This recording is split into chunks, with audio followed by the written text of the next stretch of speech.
नमस्कार, आप देख रहे हैं न्यूज रूम लाइव और मैं हूं आपके साथ विभा उपाध्याय। बिहार में शराबबंदी कानून सख्ती से लागू है। कानून बने हुए हैं, यानी पीने, पिलाने, खरीदने और बेचने सभी को लेकर सख्त प्रावधान है। इसके बावजूद इसकी धज्जियां हर रोज उड़ाई जा रही हैं। और इस बार जो तस्वीर हम आपको दिखाने जा रहे हैं, ये किसी दूर और सुदूर इलाके की नहीं बल्कि राजधानी पटना के अगमकुआं की है, जहां पर जो शख्स हंगामा करता आपको नजर आ रहा है, जिसके पीछे पुलिस वाले मशक्कत करते दिख रहे हैं, ये शख्स शराब के नशे में है। शराब पीकर इस शख्स ने अपने ही घर में मौजूद महिलाओं के साथ मारपीट की, बदसलूकी की, एक महिला का सिर फोड़ दिया। पड़ोसियों के पुलिस को सूचना दिए जाने के बाद यहां पर अगमकुआं पुलिस पहुंचती है और इस शख्स को बड़ी मशक्कत के बाद काबू में लाया गया। कौन मारेगा?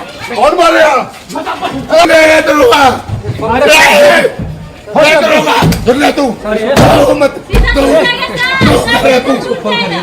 चलो बैठो।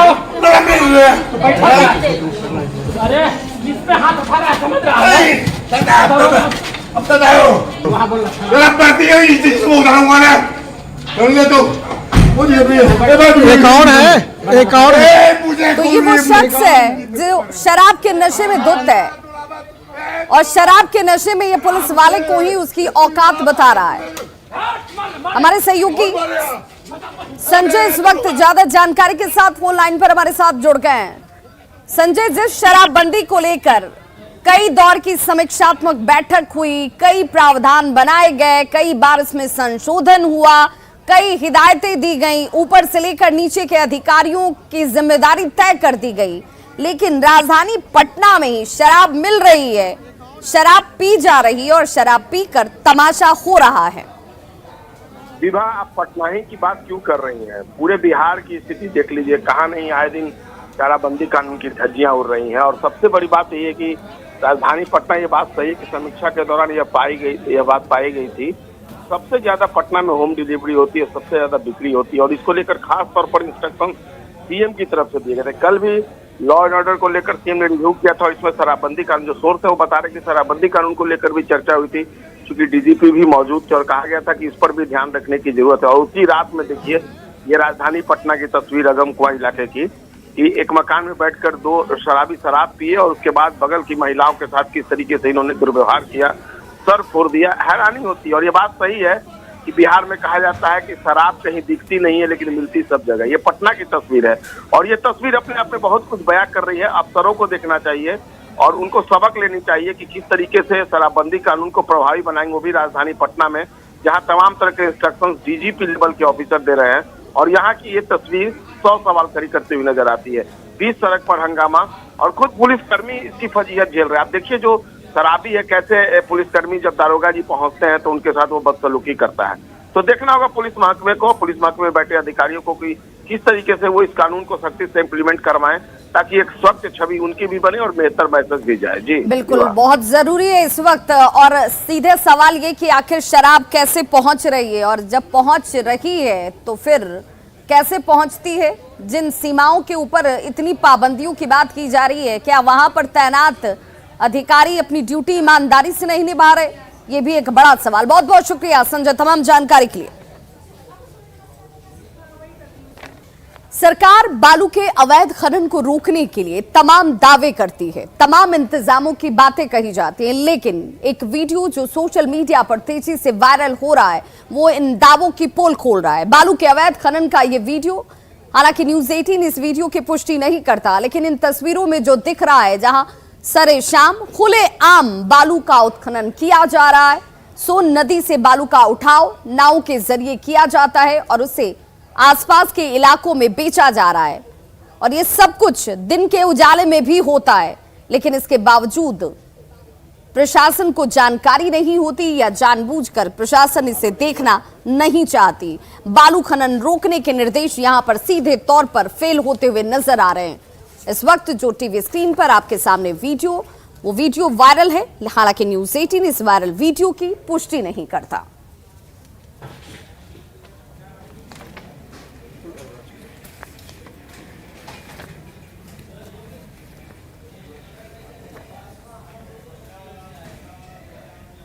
जब भी बात किसी सरकारी स्कूल की होती है तो शिक्षकों की लेट लतीफी की बात हो, बच्चों की अनुपस्थिति की बात हो, ये बात आम नजर आती है। लेकिन सरकारी स्कूल में बच्चों की उपस्थिति समय पर हो, लेट लतीफी टीचरों की नजर ना आए, इसे लेकर मिशन उपस्थिति का एक खास असर नजर आता है, जिसे बांका डीएम की पहल के तौर पर देखा जा रहा है। दरअसल यहां पर शिक्षकों की उपस्थिति वर्चुअल तरीके से ली जा रही है। इसका जिम्मा जिला निबंधन सह परामर्श केंद्र के कर्मियों को दिया गया है, जिसका खुद जो परिणाम है आपकी टीवी स्क्रीन पर है, जहां पर वक्त पर पहुंचते गुरुजी भी हैं और बच्चों की उपस्थिति भी बढ़ रही है। समय पर पहुंचे गुरुजी यहां पर बच्चों को पढ़ाने पर ध्यान केंद्रित भी कर रहे हैं। और ज्यादा जानकारी दे रहे हैं हमारे संवाददाता नागेंद्र द्विवेदी। सरकारी स्कूलों में शिक्षकों की लेट लतीफी और बिना सूचना अनुपस्थिति एक बहुत बड़ी समस्या है, और साथ में छात्रों की उपस्थिति भी। इसकी निगाहबानी के लिए जिला प्रशासन की ओर से, खास करके जिलाधिकारी की ओर से एक न्यू कंसेप्ट डेवलप किया गया है, गूगल मीट, जिससे कि यहाँ के जो स्कूल के शिक्षक हैं वह पूरे ज़िले में 2193 स्कूल हैं, लेकिन रोज़ 11 प्रखंड के 5-5 स्कूल का रैंडमली यहाँ पर जांच किया जाता है, देखा जाता है कि शिक्षक की उपस्थिति क्या है, समय पे आए हैं कि नहीं, बच्चों की उपस्थिति क्या है। इसकी निगाहबानी के जिम्मा जिला निबंधन एवं परामर्श केंद्र में दिया गया है। आप देख सकते हैं कि डीआरसीसी के जो कर्मी हैं यहाँ पर 11 प्रखंड के 5-5 स्कूल की निगाहबानी कर रहे हैं। और हमारे साथ जो निगाहबानी करने वाले हैं, यहाँ पर कुछ कर्मी हैं डीआरसीसी के, उनसे जानते हैं कि आखिर ये क्या है और कैसे ये लोग। उनके द्वारा हम लोग उपस्थिति लेते हैं, जिसमें कि विद्यालय का नाम रहता है, स्कूल में कार्यरत शिक्षकों की संख्या टोटल, उसके बाद उपस्थिति शिक्षकों की संख्या, उसके बाद अनुपस्थित शिक्षकों का नाम, कौन टीचर नहीं आए हैं, अनुपस्थित का कारण, सीएल पे हैं, मेडिकल पे हैं, छुट्टी है या एब्सेंट है, उसके बाद नामांकित छात्र छात्राओं की संख्या, कितने नामांकित हैं, उसके बाद उपस्थित छात्र छात्राओं की संख्या। ये फॉर्मेट हम लोग फिलअप करते हैं और जिला पदाधिकारी को सुपुर्द करते हैं। आप एक चीज़ कर रहे हैं अटेंडेंस का, कितना सुधार आप लोग देख पा रहे हैं? बहुत सुधार हुआ है इसमें। हाँ, मतलब पहले और अब में क्या अंतर है? पहले तो मालूम जैसे हुआ कि कुछ शिक्षक नहीं उपस्थित होते थे, लेट से पहुंचते थे, और सभी अभी टाइम से आ रहे हैं। का फलाफल ये रहा है कि हम लोगों का उपस्थिति जो है शिक्षकों का, वो 90% तक जो है वो पहुंच चुका है। गूगल मीट में अटेंडेंस हम लोगों ने यहाँ पे जिला स्तर पे ही चर्चा करी थी, और ये अभी हम लोगों ने इसको मिशन उपस्थिति नाम दिया है, और मेरी समझ से हम पहली बार इसको ट्राई कर रहे हैं अपने यहाँ पर। तो मिशन उपस्थिति बांका का ही हम लोग शुरुआत करी, हम लोगों ने बांका जिला से। देखा जाए तो जो गूगल मीट की गूगली है, उसमें शुरुआती दौर में बहुत सारे शिक्षक फंसे भी थे, लेकिन समय आते आते अब वो सतर्क हो गए हैं। सही समय पर शिक्षक भी आते हैं और छात्रों की उपस्थिति भी सही होती है। नागेंद्र, न्यूज़ 18 बांका। मुजफ्फरपुर के बरियारपुर की रहने वाली एक महिला, जिसके पथरी के ऑपरेशन करने के नाम पर दोनों किडनियां निकाल ली गईं। अब ये महिला जिंदगी और मौत के बीच झूल रही है। इस खबर को न्यूज़ 18 ने जब दिखाया, उसके बाद जिला प्रशासन की नींद खुलती है। टीम गांव पहुंचकर महिला के स्वास्थ्य की जांच करती नजर आई और इस महिला को आनन फानन में एसकेएमसीएच ले जाकर अब एक बार फिर से इसके स्वास्थ्य की दोबारा जांच की जा रही है। हालांकि डॉक्टरों ने इसे पीएमसीएच रेफर किया था, लेकिन परिवार ने आर्थिक समस्या और संकट का हवाला देते हुए एसकेएमसीएच में ही महिला को भर्ती कराया है, जहां पर उसकी जांच की जा रही है। सिविल सर्जन ने पूरे मामले पर संज्ञान लिया है और कहा कि इस पूरे मामले की रिपोर्ट जल्द से जल्द तैयार की जाएगी। एसएसपी जयंतकांत ने दोषियों पर कड़ी कार्रवाई के आदेश और बात कही है। वहाँ के एमओआईसी जो हैं डॉक्टर मसूदीन, उनसे मैं बात करके कहा हूँ कि जांच करके तथ्यात्मक रिपोर्ट मुझे दें। अभी तक अभी रिपोर्ट नहीं आई है, रिपोर्ट आने के बाद ही मैं बताऊंगा कि एक्चुअल मैटर क्या है और कहाँ कंफर्म हुआ कि उसका किडनी निकाला गया है, किस आधार पर बताया गया। डीएसपी साहब ने वहाँ जाकर के खुद देखा है इस मामले को। इस मामले में जो मेडिकल टीम है, जो डिस्ट्रिक्ट मेडिकल टीम है, उससे हम लोग पूरी तरीके से उनसे बात करके उनके रिपोर्ट को देख रहे हैं। रिपोर्ट के बाद में ही बात होगी इसमें और आगे की कार्रवाई की जाएगी। अभी तक के जो है इस मामले में जो भी कुछ है उसमें ओपी प्रभारी पे कोई इस तरीके की बात नहीं है। जो मेडिकल जो उनका जो परिवार वाले हैं उनका कहना था कि उनकी किडनी नहीं है। उन्होंने कहीं पटना में किसी जगह पर अपना टेस्ट कराया था। टेस्ट रिपोर्ट जो आई है उसको मेडिकल डॉक्टर से हम लोग कंसर्न कर रहे हैं। पटना के फुलवारी शरीफ में बच्चा चोरी कर भाग रही एक महिला को लोगों ने पकड़ लिया, जबकि दूसरी महिला यहां से भागने में सफल हो गई। बताया जा रहा है कि अब इस महिला से पुलिस की तरफ से पूछताछ की जा रही है। ग्रामीणों की तरफ से पहले इस महिला को पकड़ा गया और उसके बाद इसे पुलिस के हवाले किया जाता है। पुलिस अब इस महिला से पूछताछ कर रही है कि आखिर ये महिला जो इसके साथ दूसरी महिला थी वो महिला कौन है, क्योंकि बताया जा रहा है कि ये महिला एक बच्ची को चोरी कर यहां से भाग रही थी और इसी दौरान इसे पकड़ा गया। हालांकि ग्रामीणों ने इस महिला को पकड़ने के बाद पुलिस को इत्तला की और उसके बाद पुलिस इस महिला को अपने साथ लेकर गई है।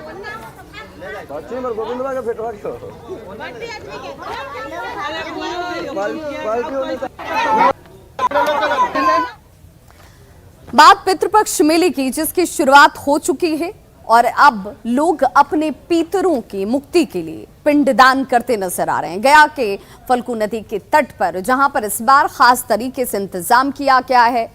यहां पर रबर डैम के निर्माण के बाद अब पानी की मौजूदगी है और ऐसे में इन व्यवस्थाओं के बीच लोग अपने पितरों के मोक्ष की प्राप्ति के लिए पूजा अर्चना करते नजर आ रहे हैं। ये तस्वीर इस वक्त गया की, जहां पर पटना से पुनपुन और गया तक निःशुल्क एसी बस सुविधा की शुरुआत की गई है, ताकि जो पर्यटक या बाहर से आने वाले पिंडदानी हैं उन्हें किसी तरह की परेशानी ना हो।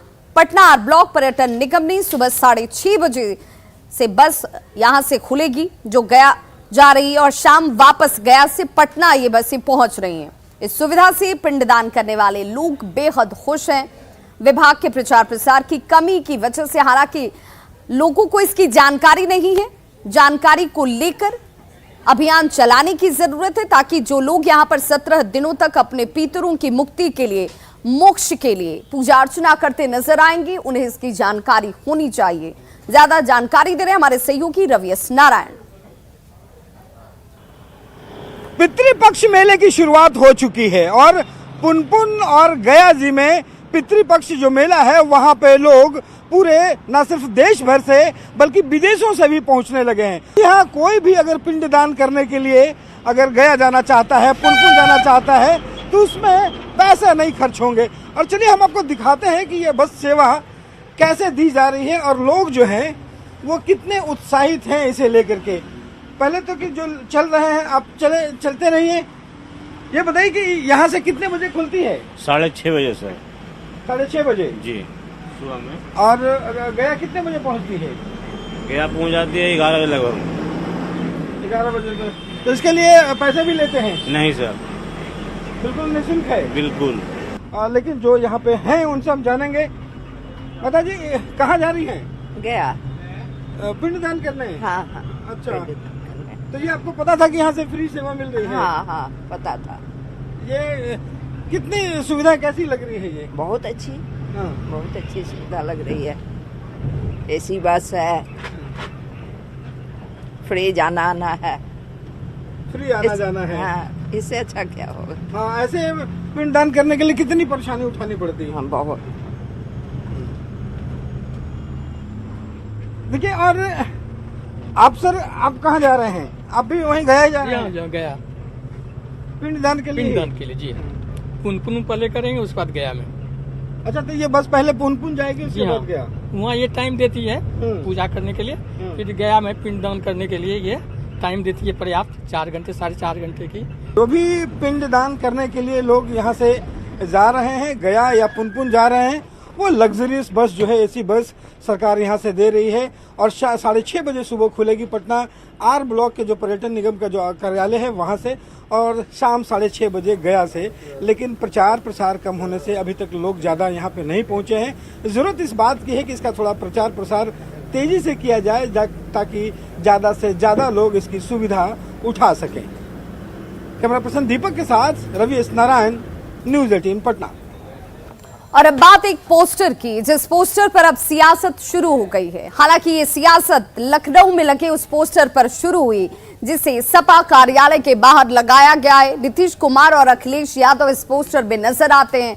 इस पोस्टर में जो लिखा गया है, जो तस्वीर नजर आ रही है, उसे आरजेडी और सपा, कांग्रेस, तमाम लोग ये कह रहे हैं कि ये नीतीश कुमार का बढ़ता हुआ कद है। विपक्षी एकता का संदेश इस तस्वीर से नजर आता है, जबकि बीजेपी ये कह रही है कि सरकार पोस्टर से नहीं विश्वसनीयता से चलती है और विश्वसनीयता का सबसे बड़ा अगर कोई चेहरा है तो वो है प्रधानमंत्री नरेंद्र मोदी। बिल्कुल सही बात लिखी गई है। जब उत्तर प्रदेश, बिहार से ही बीजेपी का रथ रुक जाएगा तो फिर मोदी सरकार का जाना तय है। हम तो कहेंगे कि यूपी प्लस बिहार प्लस बंगाल 24 में होगा बीजेपी का बहुत बुरा हाल। स्पष्ट हो रहा है कि मुख्यमंत्री नीतीश कुमार जी ने जो विपक्षी एकता की जो मुहिम छेड़ी है उसमें सभी दलों का साथ मिल रहा है। इसके पहले कोलकाता में परसों मुख्यमंत्री ममता बनर्जी जी ने सभा को संबोधित करते हुए आदरणीय मुख्यमंत्री नीतीश कुमार जी की पहल का हार्दिक स्वागत किया। बिल्कुल सत्य बात है। Bihar plus UP equal to 120 seat. तो जिस तरह से धीरे धीरे विपक्षी कुनवा बढ़ रहा है उतनी ही मोदी जी के लिए आफत हो जाएगी। पोस्टर और ट्विटर और फेसबुक बॉय से सरकारें नहीं चलती हैं। सरकारें विकास से चलती है, समाज से चलती है, नेता नीति और नियत से चलती है। हमारे पास दुनिया का सबसे बड़ा और विकासशील और ईमानदार नेता श्री नरेंद्र मोदी हैं और नरेंद्र मोदी आज भारत की पहचान बन चुके हैं। नगर निकाय चुनाव की तैयारियां पूरी कर ली गई हैं। बाढ़ और बख्तियारपुर की बात करें तो यहां पर नामांकन की प्रक्रिया शनिवार से ही शुरू हुई। हालांकि पहले दिन होने की वजह से उस दिन एक भी नामांकन नहीं हुआ। 19 सितंबर तक चलने वाले पहले चरण के इस नामांकन की प्रक्रिया में 14 तारीख से तेजी आने की संभावना जाहिर की जा रही है। बताया जा रहा है कि संभवतः 14 तारीख से इसमें तेजी दर्ज की जाएगी। लोग नामांकन करते हुए नजर आएंगे। प्रशासन ने नामांकन की हालांकि पूरी तैयारी कर रखी है। पहले चरण का चुनाव 10 अक्टूबर को होगा, जिसकी गिनती 12 अक्टूबर को की जाएगी। वहीं दूसरे चरण का मतदान 20 अक्टूबर को होगा, जिसकी गिनती 22 अक्टूबर को होगी।